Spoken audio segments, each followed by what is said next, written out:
Everyone, welcome to Master Science Hub. तो आज का जो लेक्चर है वो हमारा होने वाला है इवेपोरेशन पे, और जो भी चैप्टर 1 का हमारा रिमेनिंग पोर्शन रह गया था वो सब हम कवर करने वाले हैं इस लेक्चर में।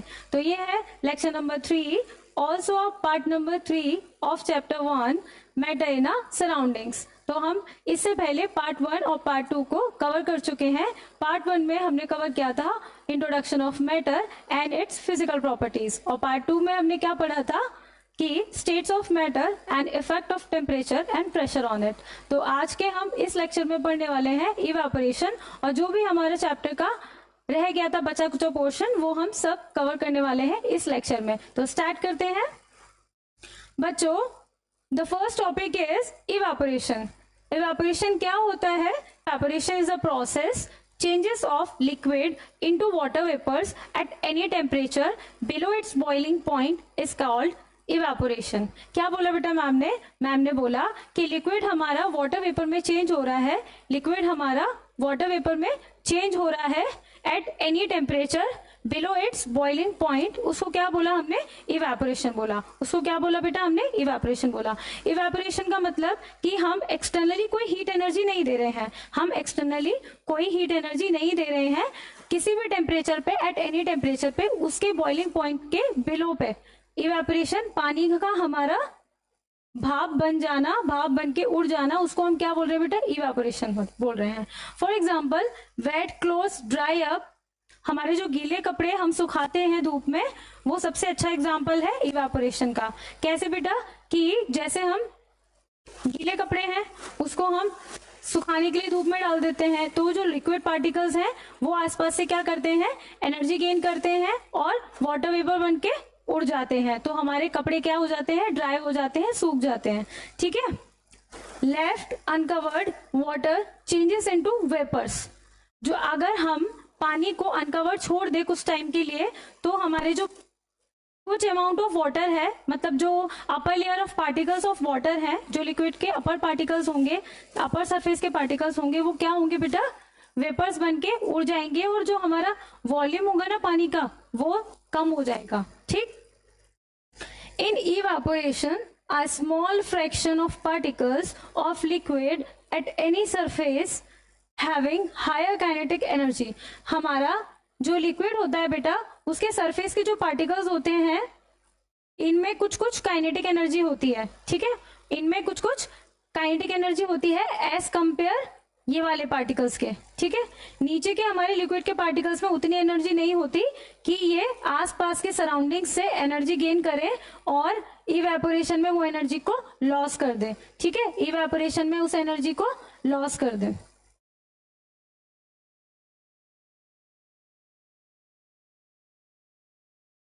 इवेपोरेशन उस एनर्जी को लॉस कर दे, तो is able to break away from the forces of attraction of other particles and get converted into vapours. बेटा इसमें क्या लिखा है? इसमें लिखा है कि ये जो वाटर की अपर सरफेस होती है ना लिक्विड की, वो आसपास के सराउंडिंग से एनर्जी गेन करते हैं, एनर्जी एब्जॉर्ब करते हैं।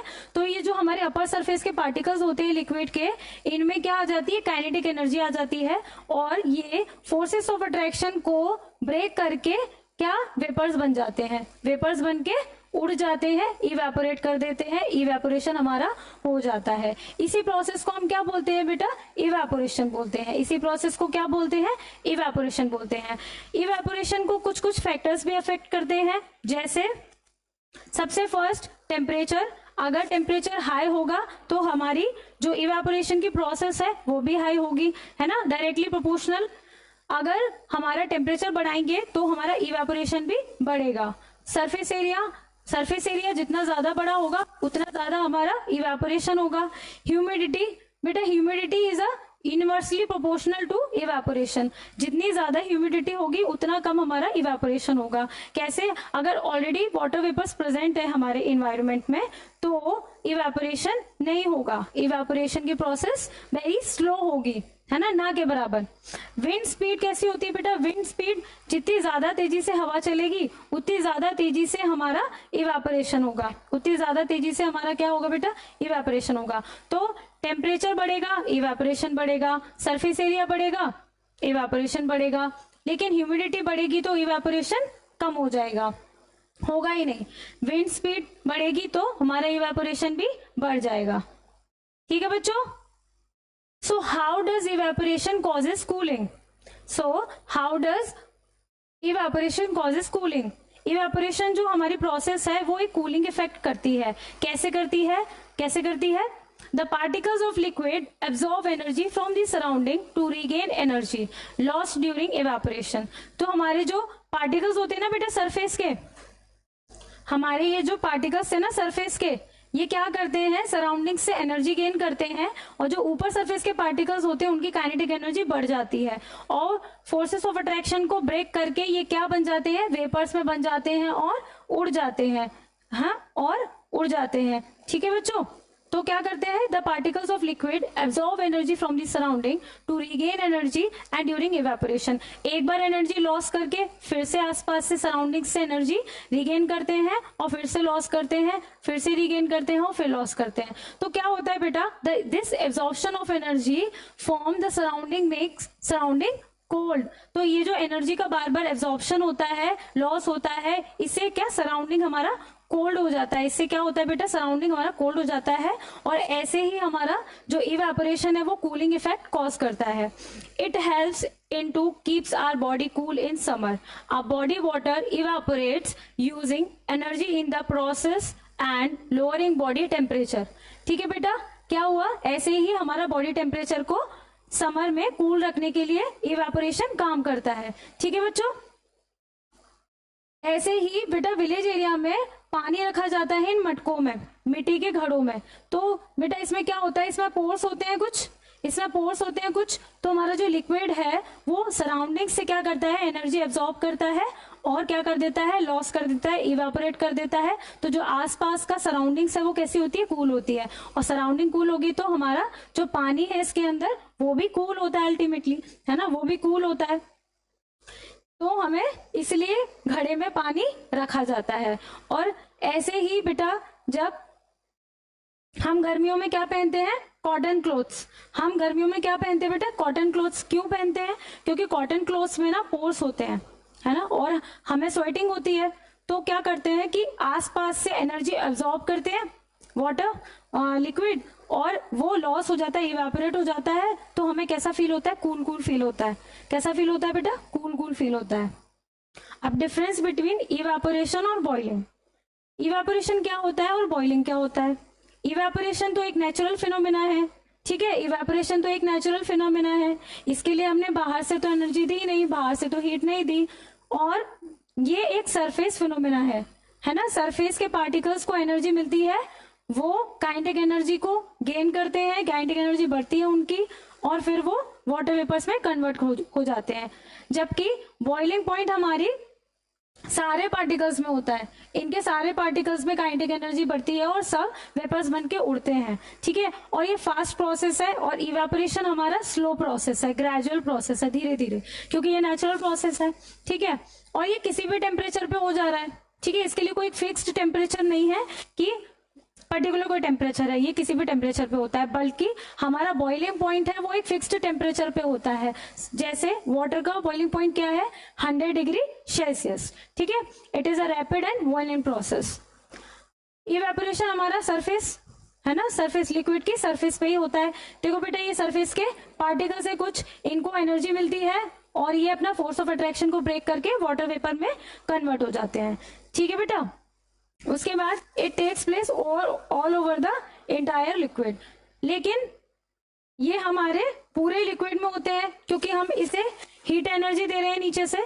तो क्या होता है बेटा, सारे पार्टिकल्स को एनर्जी मिलती है, सारे पार्टिकल्स हीट एनर्जी एब्जॉर्ब करते हैं, तो हमारे सारे पार्टिकल्स वाटर वेपर में कन्वर्ट हो जाते हैं। ठीक है, इवेपोरेशन हमारा कॉजेस करता है क्या, कूलिंग। ये कूलिंग इफेक्ट कॉज करता है, लेकिन बॉइलिंग पॉइंट कोई कूलिंग इफेक्ट नहीं कॉज करता। ठीक है बच्चों, तो डिफरेंस समझ में आ गया। इवेपोरेशन होता क्या है बेटा, it is a natural process. ठीक है, लिक्विड का वाटर वेपर में कन्वर्ट हो जाना किसी भी टेम्परेचर में बिलो इट्स बॉइलिंग पॉइंट, उसको हम क्या बोलते हैं, इवेपोरेशन। उसको कौन कौन से फैक्टर अफेक्ट करते थे, टेम्परेचर बढ़ाएंगे तो इवेपोरेशन बढ़ेगा, सरफेस एरिया बढ़ाएंगे तो इवेपोरेशन बढ़ेगा, ह्यूमिडिटी बढ़ेगी तो इवेपोरेशन घट जाएगा, और सबसे लास्ट वाला बेटा क्या था, सबसे लास्ट वाला क्या था कि विंड स्पीड अगर तेज होगी तो अगर हवा तेज चलेगी तो इवेपोरेशन भी बढ़ जाएगा, ठीक है। और इवेपोरेशन हमारा कॉज कैसे कर रहा था, कूलिंग इफेक्ट। इवेपोरेशन हमारा कैसे कॉज कर रहा था कूलिंग इफेक्ट, कि आसपास के सराउंडिंग से एनर्जी एब्जॉर्ब कर रहा था और उसको इवेपोरेशन में लॉस कर रहा था, और ये प्रोसेस ग्रेजुअली धीरे धीरे लगातार चलती रहती है, तो उससे आसपास का सराउंडिंग क्या हो जाता है बेटा, कूल हो जाता है, जिसकी वजह से हमारा इवेपोरेशन क्या करता है, कूलिंग इफेक्ट कॉज करता है, ठीक है। तो difference between evaporation boiling point में क्या था कि हमारा इवेपोरेशन नेचुरल फिनोमेना था, बॉइलिंग में हम टेम्परेचर बाहर से देते हैं, ठीक है। और वो सिर्फ इवेपोरेशन सिर्फ सरफेस एरिया में होता है, एक सरफेस फिनोमेना है, जबकि ये पूरे इंटायर लिक्विड में होता है। ये रैपिड प्रोसेस है, ये ग्रेजुअली धीरे धीरे स्लो स्लो प्रोसेस है, ठीक है। ये कूलिंग इफेक्ट कॉज करता है, ये हमारा कुछ कॉज ही नहीं कर रहा है, ठीक है। तो why should we wear cotton cloth in summer, हमें गर्मियों में कॉटन क्लोथ क्यों पहनने चाहिए, इसका आंसर तो हमने पता कर लिया पहले से ही, है ना। क्यों पहनने चाहिए, क्योंकि बेटा वो कॉटन के जो क्लोथ्स हैं उनमें पोर्स होते हैं और वो हमारे जो स्वेटिंग होती है, हमें जो पसीना आता है उसको अच्छे से सोख लेता है और आसपास के सराउंडिंग से एनर्जी एब्जॉर्ब करके वो लिक्विड जो हमारा वो वाटर वेपर में कन्वर्ट हो जाता है।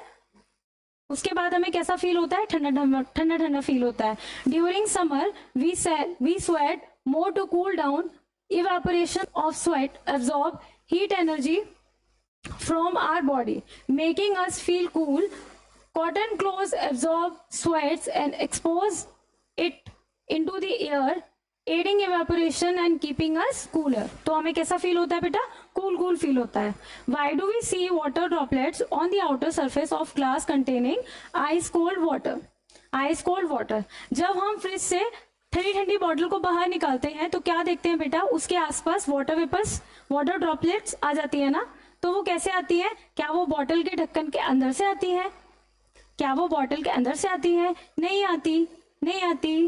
बॉटल के हमारी बॉटल के अंदर से वो नहीं आती, तो वो कहाँ से आती है, जो आसपास का हमारा वाटर वेपर्स होता है ना बेटा, एयर में प्रेजेंट, हमारे एयर में कुछ गैस पार्टिकल्स प्रेजेंट है ना, वाटर वेपर्स भी कुछ प्रेजेंट है। तो जो हमारे एयर में वाटर वेपर प्रेजेंट है ना, वो बॉटल की ठंडी सरफेस से जाके कंडेंस हो जाते हैं, चिपक जाते हैं, ठीक है। कंडेंस हो जाते हैं, चिपक जाते हैं, और कंडेंस का मतलब बेटा लिक्विड में चेंज हो जाते हैं। जो हमारे वाटर वेपर्स से एयर में प्रेजेंट, वो कोल्ड सरफेस से जाके क्या हो जाते हैं, कंडेंस हो जाते हैं, चिपक जाते हैं, पानी में बदल जाते हैं, turning into liquid. This process is called condensation, और इसी प्रोसेस को हमने क्या बोला, कंडेंसेशन बोला, ठीक है बच्चों। तो ये हमारा इवेपोरेशन खत्म हो गया।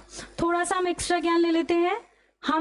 हमने लास्ट लेक्चर में क्या पढ़ा था बेटा, 3 स्टेट्स ऑफ मैटर, कौन कौन सी, लिक्विड, गैस और सॉलिड, ठीक है। 3 स्टेट्स पढ़ी थी, लेकिन आपके एनसीईआरटी में एक छोटू सा येलो कलर का बॉक्स है जिसमें 4th और 5th स्टेट्स ऑफ मैटर भी बताई गई है, ठीक है। उसका भी नाम बताया है, बहुत ज्यादा डिटेल में नहीं दिया है, पर अगर हमारी एनसीईआरटी में दिया है तो हम थोड़ा सा पढ़ लेते हैं, ठीक है बेटा। तो 4th स्टेट क्या है बेटा, plasma. It is a higher energy ionise state of matter where atom have been stripped of their electron resulting in a mixture of free electron and ions। बेटा जो भी प्लाज्मा का मतलब ऐसी स्टेट जो भी शाइनिंग है ना, जो भी शाइनिंग है, जो चमकती है। नेचुरल प्लाज्मा क्या है बेटा, एग्जांपल मून और सन, और मैनमेड प्लाज्मा जैसे ट्यूबलाइट, बल्ब्स। तो जो भी हमारा मैटर जो चमकता है, जो शाइन करता है, उसको हमने किस में रखा, 4th स्टेट में रखा। बट ये उतना डिटेल उसका स्टडी हुई नहीं, तो उसको हमने डिटेल में नहीं पढ़ा, ठीक है। तो हम इसका नाम याद रखेंगे कि 4th स्टेट कौन सी होती है, प्लाज्मा होती है, और 1-2 एग्जांपल्स याद रखेंगे। 5th स्टेट क्या होती है बेटा, Bose Einstein condensate 5th state. Bose Satyendra Nath Bose एक साइंटिस्ट थे जिन्होंने स्टडी की किसके रिगार्डिंग, 4th स्टेट, इस स्टेट के बारे में, ठीक है। और उनकी स्टडी के बेस पे एल्बर्ट आइंस्टाइन ने प्रिडिक्ट की थी 5th स्टेट, ठीक है। उनके स्टडीज पे ही क्या प्रिडिक्ट की थी उन्होंने, 5th स्टेट ऑफ मैटर। उसको क्या बोला, क्योंकि इन दोनों ने वर्क किया था तो उसको मिलकर क्या बोल दिया बेटा, बोस आइंस्टाइन कंडेंसेट, ठीक है। It is formed by cooling a gas of extremely low density to super low temperature, ठीक है। इतना डिटेल में नहीं दिया बेटा, लेकिन अगर हमें नाम याद रहे तो बहुत अच्छा है, तो बहुत अच्छा है।